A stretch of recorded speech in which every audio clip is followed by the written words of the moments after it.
Já conosco aqui, nosso querido e saudoso Marcos, né? Recém-chegado, está em descanso com sua família. Que seja assim bem-vindo de volta ao nosso país. É uma honra tê-lo aqui conosco, para que nós possamos assim conversar um pouco. Não vamos nos estender muito, porque afinal você precisa descansar, precisa estar no aconchego da sua família. E isso é importantíssimo para um grande homem como você. Então, Marcos, muito boa noite, que Deus te abençoe, esteja aqui agora conosco. E dentro do que for possível, Marcos, conte um pouco aí como foi essa sua jornada de retorno ao Brasil, né? A saída de Israel, como foi o traslado, a chegada no Brasil, como você está se sentindo dessa forma receptiva em relação aos, né, os que estão de volta de Israel. E, infelizmente, né, um dia triste, como você citou anteriormente, sobre essa questão dos 21 mortos de ontem em um ataque do Hamas aos soldados israelenses. Marcos, o microfone está com você. Bem-vindo, meu amigo. Muito obrigado. É um prazer estar com você, com seus ouvintes. Dessa vez falando, inclusive, de dentro do estado da Bahia. Uma vez que vim ao Brasil e estou aproveitando para passar alguns poucos dias aqui na região de Morro de São Paulo.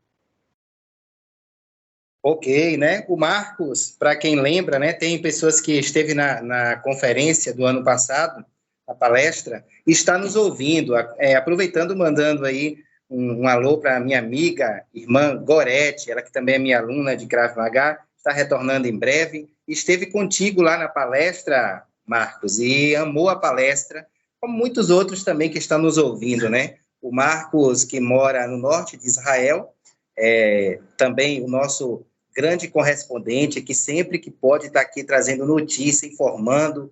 Ele que é jornalista, para os que nunca ouviram o Marcos falar também, né? E hoje vai falar um pouquinho o que está acontecendo lá em Israel, ele que esteve por dentro de tudo o que aconteceu. Marcos, é com você. Nos fala um pouquinho mais sobre você, a princípio, para o ouvinte que ainda não te conhece, e que está ouvindo a primeira vez, e em seguida a gente tem algumas perguntas para te fazer em relação ao conflito e também em relação ao antissemitismo que está crescendo, infelizmente, no Brasil e no mundo. Bom, em primeiro lugar, eu quero agradecer a oportunidade de estar com vocês novamente. Meu nome é Marcos Iskin, eu sou um brasileiro que me mudei para Israel, resido na cidade de Holon, bem próximo a Tel Aviv, a 60 quilômetros mais ou menos da fronteira com Gaza. É uma cidade de porte médio, menor do que Feira de Santana, mas é uma cidade bastante desenvolvida. Temos universidade, temos museus, enfim. E estou atualmente, na verdade, em férias no Brasil. Vim para ter a oportunidade de estar com meus filhos e netos que moram aqui. E aproveitamos para passar alguns dias aqui na Bahia, chegamos hoje. Israel vem passando por momentos bastante difíceis, desde o ataque e do massacre que foi gerado pelo Hamas na invasão do dia 7 de outubro. Para aqueles que não estão atualizados, no dia 7 de outubro, o Hamas, num ataque surpresa, inesperado, entrou em Israel com cerca de 4.000 terroristas, mais 2.000 civis que aproveitaram para colocar para fora todo o seu ódio. Eles inicialmente dirigiram a uma festa rave que ocorria no deserto do Negev. Lá mataram 362 jovens que estavam se divertindo numa festa que, por incrível que possa parecer, era um tributo à paz. O DJ que animava a festa inclusive é brasileiro e pai de um DJ famoso aqui no Brasil, o Alok. Depois desse massacre na festa, eles dirigiram nas aldeias que circundam a faixa de Gaza, pequenas aldeias, kibbutz, Moshav, que é o que circunda a cidade de Gaza, e também a cidade de Sderot, e acabaram matando mais de 1.200 pessoas com requintes de uma crueldade que é muito difícil de descrever e mais ainda de rever.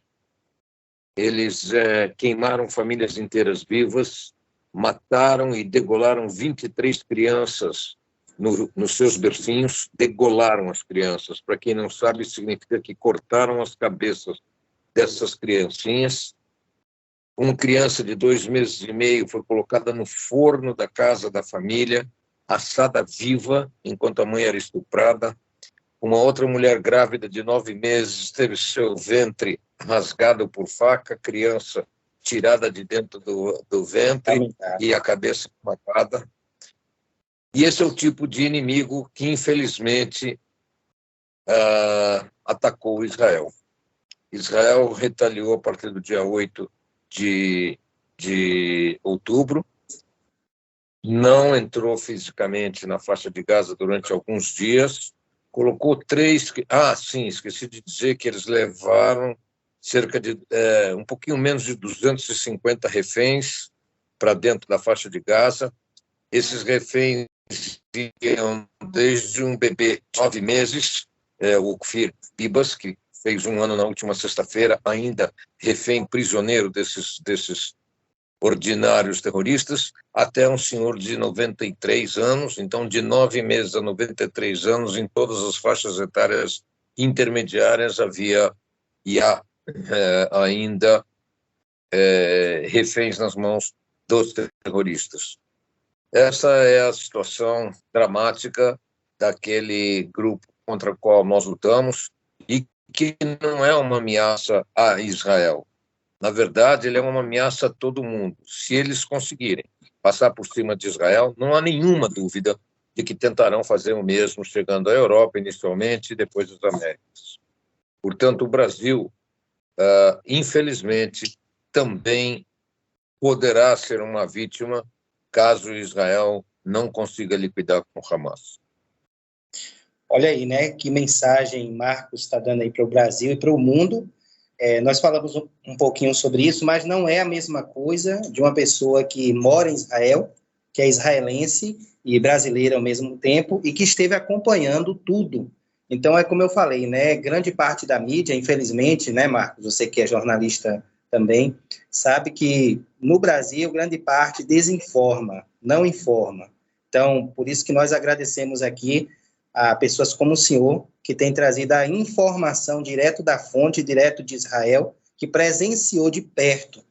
Só lembrando que o Marcos, ele enviou um áudio falando tudo o que aconteceu naquele fatídico dia 7 de outubro do ano passado, e quando eu acordei, foi num sábado, a primeira mensagem que eu recebi foi a sua, Marcos. Então, eu já pensei que foi lá no grupo, né, jornalístico do senhor, e eu já estava logo preocupado antes de ouvir o áudio, porque eu já sabia que alguma coisa estava acontecendo, né? E quando eu escutei o áudio, eu chamei até minha família e falei, olha que situação está acontecendo. E eu lembro como hoje, um áudio de 9 minutos, ainda tem esse áudio ainda, e o Marcos relatava o que aconteceu na manhã de 7 de outubro, né, quando 6h30, se eu não me engano, da manhã, os terroristas causaram essa tamanha atrocidade contra pessoas civis inocentes.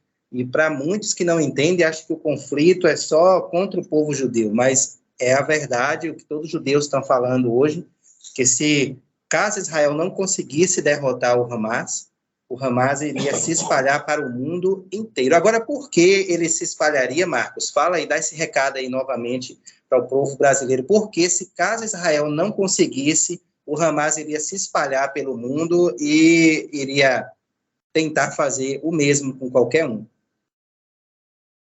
Bom, na verdade, a carta de fundação do Hamas, que funciona como se fosse a constituição, tanto do Hamas como da faixa de Gaza, diz que todos os infiéis deveriam ser convertidos ao Islã ou esmagados. A palavra esmagado consta na carta de constituição do Hamas mais de uma vez. E eles pretendem, na verdade, como toda a Irmandade Muçulmana da qual ele faz parte, a Irmandade Muçulmana é um movimento extremista que nasceu no Egito e se espalhou por muitos países árabes, eles pretendem islamizar o mundo e criar o que eles chamam do grande califado.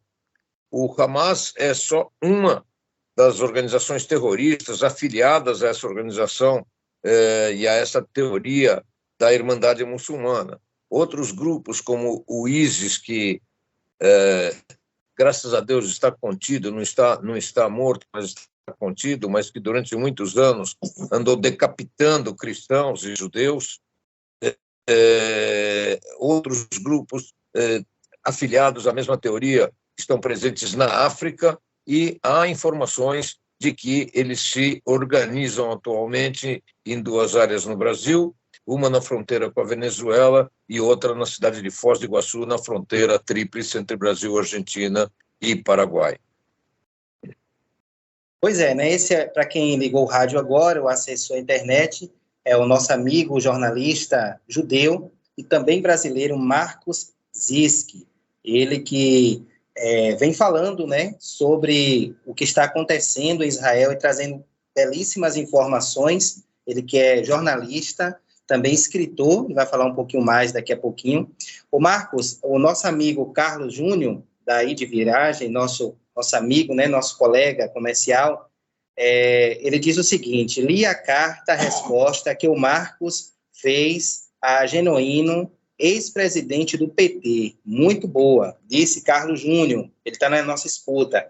E também, como eu falei mais cedo para o senhor, Marcos, fique à vontade também, aqui Israel tem voz, fale um pouquinho mais dessa onda de antissemitismo que, infelizmente, está ocorrendo no Brasil. Pode falar também um pouquinho mais sobre a sua carta, nós lemos também. Fique à vontade, os microfones estão à sua disposição para que você possa ficar livre para se defender. Desde já, o nosso repúdio a essa onda de antissemitismo no Brasil. Lamentável, nós condenamos aqui. Marcos, com você. Bom, o antissemitismo não é algo novo.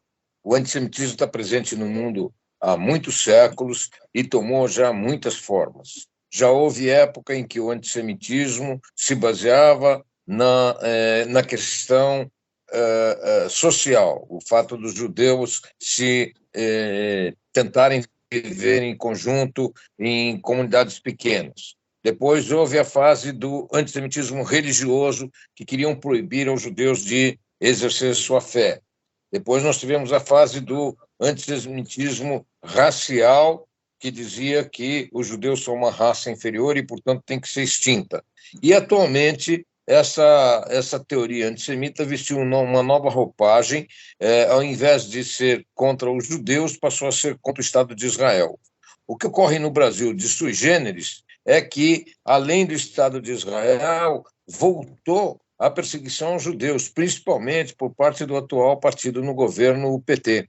Nós ouvimos já declarações radicalmente antissemitas, mas profundamente antissemitas, externadas pela Gleisi Hoffmann, que é a atual presidente do partido. Nós já ouvimos, uma vez pelo menos, Lula expressar-se de forma bastante racista, e agora nós tivemos o cúmulo com José Genuíno, ex-presidente do PT, ex-deputado federal, homem de ligação umbilical com a esquerda brasileira, que se diz protetora das minorias.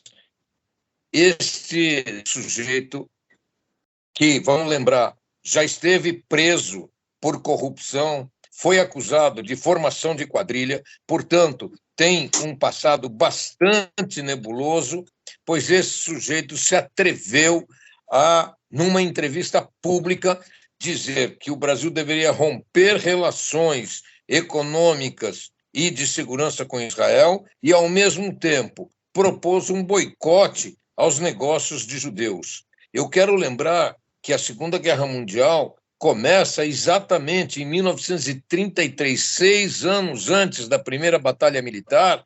A ideia de antissemitismo começou exatamente com a mesma proposta que José Genuíno fez agora, que é o boicote às lojas de judeus. Desse boicote às lojas de judeus, a teoria nazista evoluiu para expulsão dos judeus que trabalhavam em serviços públicos, depois a proibição aos judeus de de participarem da vida universitária, e mais tarde a expulsão dos judeus da Alemanha, e finalizando com as câmeras de gás, onde 1 de cada 3 judeus do mundo foi morto, e 2 de cada 3 judeus europeus acabaram sendo mortos. O que José Genuíno está propondo não é nenhuma novidade, é simplesmente o reviver da teoria nazista, algo que o mundo pensava já ter acabado. É uma lástima que um homem da posição que ele tem, independente da questão política, eu não concordo nem um pouco com a posição política do partido dele, mas respeito o direito dele e de qualquer pessoa de ser de centro, de esquerda, de direita. As opiniões políticas de cada pessoa não têm que obrigatoriamente ser as mesmas que as minhas, mas racismo e antissemitismo como propagado por esse sujeito, que eu vou me atrever agora a chamar de um bandido, de um ordinário, isso é incitação ao crime, e isso é proibido na legislação de muitos países, e o Brasil é um dos países que deveria coibir isso. Na Constituição é proibido, mas você vê que um prócer de um partido como o PT, que está no governo, diz isso, e nenhum membro do seu partido saiu em defesa da verdade e em defesa da ética e da honestidade, criticando o que ele falou. Ninguém. Silêncio total. É um silêncio que grita. Sem dizer que o Brasil é um forte aliado de Israel, né? Uma nação democrática permitir um tipo de coisa desse. É lamentável. Você está certíssimo, Marcos. O Ed, eu acho que quer comentar alguma coisa, ou quer falar. Ele está aqui indignado também com essa situação. Vou passar para ele. A situação é deplorável. Chegar ao ponto de um militante de um partido político, que, na minha opinião, se trata mais de um bandido dentro de um partido, para se blindar, para viver disfarçado, entre outras atrocidades, organizarem de forma criminosa uma política que acaba destruindo a nação, abrir a boca para falar coisas absurdas como essa em relação ao Estado de Israel, uma nação que vem absurdamente ganhando todas as suas batalhas, que vem ali lutando para ser de verdade uma nação escolhida, uma nação que tem prosperado dia após dia e tem a veracidade, uma nação longe de fatores corruptivos absurdos, os quais esse inescrupuloso, né, esse bandido, para poder ser até um pouco mais social aqui, mas é um bandido de falar da nossa nação, coisas absurdas a esse ponto, fazendo essa disseminação de ódio contra pessoas que são idôneas em todos os sentidos. Então, são 5 mil anos de guerra, Israel não vai perder mais uma, nunca perdeu, não vai perder, e todos, como eu falei no início do programa, todos que vieram contra Israel caíram. Então, eu até, se você me permite, eu até acrescentaria o seguinte: imagine se nós trocarmos a palavra judeu na frase dele por outros grupos. Imagine o que aconteceria se ele dissesse: não comprem em negócios que pertençam a negros, ou então não comprem em negócios que pertençam a baianos, ou então não comprem em negócios que pertençam a descendentes da comunidade japonesa. O país inteiro estaria imediatamente pedindo até a detenção de um sujeito assim.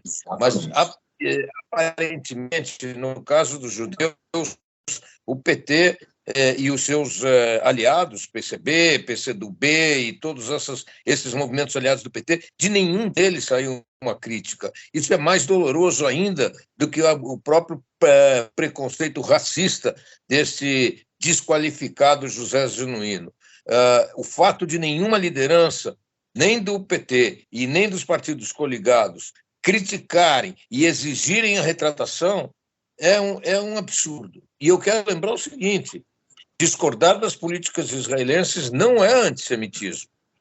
Há discordâncias com a política de governo, Há pessoas que não concordam com as linhas que Bibi Netanyahu, por exemplo, imprime ao país, e isso não é antissemitismo.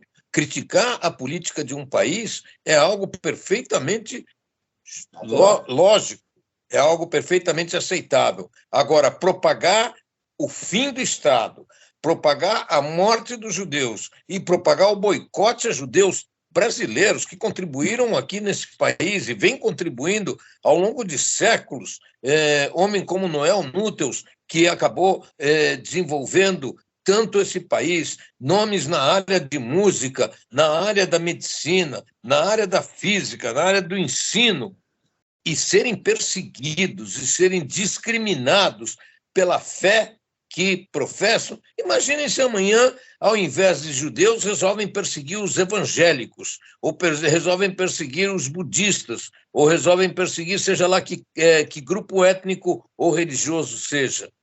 Mas José Genuíno e os seus companheiros Gleisi Hoffmann e o mais veemente deles, Celso Amorim, que, na minha opinião, é um ordinário inqualificável, esses falam contra os judeus como se nada ocorresse. E tem um motivo muito simples. Quem fala sobre grupos islâmicos e reclama acaba perdendo a cabeça, literalmente. São degolados, como aconteceu com o jornalista do Charlie Hebdo na França, como aconteceu com o deputado lá na Bélgica, como aconteceu com um grupo bastante grande na Suécia. Falou contra o Islã, a pena é de morte. Falou contra os judeus, acaba sendo aplaudido pelos seus pares. Lamentável. E a situação, né? Aquela famosa perseguição de muitos e muitos anos. E eu não conheço um que atentou contra o povo judeu, contra os israelenses, e assim obteve êxito. Então, assim, a partir do momento que ele abre a boca para falar, tentar boicotar tudo aquilo que é de contra Israel, é automático. A derrota vem posterior. E sem dizer que eles estão querendo reduzir o Brasil à idade primitiva, né, a idade da pedra, porque o Marcos falou na palestra passada, né, do ano passado, grande parte da tecnologia que nós nos dispomos é israelense, né, o pendrive, né, tem muito mais, né, o Waze, a gente pega um Uber, na verdade, você vê direto, né, a maioria usa o Waze como uma tecnologia, né, de monitoramento, no caso. Então, é lamentável eles quererem boicotar as empresas israelenses. Mas antes de eu passar a última notícia aqui para a Ed, vai fazer aqui em relação à guerra, Marcos, eu queria te fazer uma pergunta em relação, que é a tua área também, que é palestrante, Donald Trump, que está vencendo lá as primárias nos Estados Unidos, ele que é falado como um grande amigo de Israel, né, um grande apoiador. Eu não sei como é que o senhor vê a próxima eleição americana, que as pesquisas indicam que ele vai levar. Você vê a chegada de Donald Trump no poder americano, uma mudança para o lado positivo para Israel? Terroristas vão respeitar mais, as nações muçulmanas, extremistas, que pregam o fim de Israel, vão respeitar mais o Donald Trump? E a Israel? Olha, eu acredito o seguinte, eu acredito que o governo atual dos Estados Unidos, com Joe Biden, que pertence a um partido que não mostrou no passado grande simpatia por Israel, tem sido um aliado muito fiel. O Partido Democrata tem dado passos muito interessantes na defesa de Israel, na defesa do direito de defesa de Israel, na ajuda militar e econômica ao país. Eu acredito que Donald Trump seria, neste ponto, haveria uma continuidade das políticas atuais com relação ao Estado de Israel. Mas o que eu acho que seria a grande diferença não seria em relação a Israel, mas sim em relação aos inimigos de Israel. Me parece que os democratas têm sido extremamente lenientes com atitudes de países inimigos de Israel. Por exemplo, a Autoridade Palestina, que tem o programa que em inglês é chamado de Slave for Pay, ou seja, mate para receber recompensa.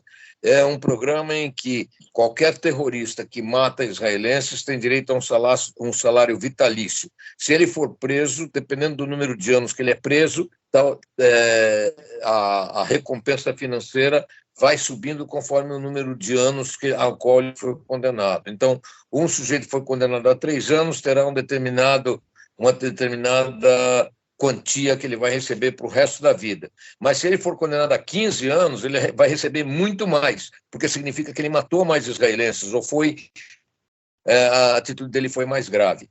Esse tipo de política da autoridade palestina é um tremendo incentivo ao terror, porque famílias pobres incitam membros da sua própria família a serem terroristas para começarem a receber esse salário que vai ser vitalício e que vai melhorar a vida de toda a família.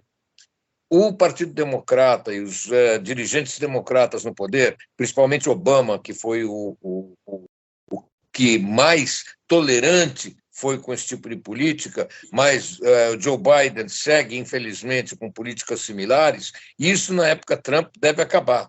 Trump é absolutamente contra o financiamento da autoridade palestina enquanto esse tipo de pagamento ocorrer. Trump também é contra o uso da propagação do racismo nos livros escolares palestinos. Ele provavelmente fará, como já fez no passado, ameaças sérias de suspender qualquer ajuda caso a incitação ao racismo continue. Então, eu vejo que a entrada de Trump no poder, do ponto de vista da sociedade israelense, não deverá mudar muito, porque Biden está tendo uma política e um comportamento muito pró-Israel.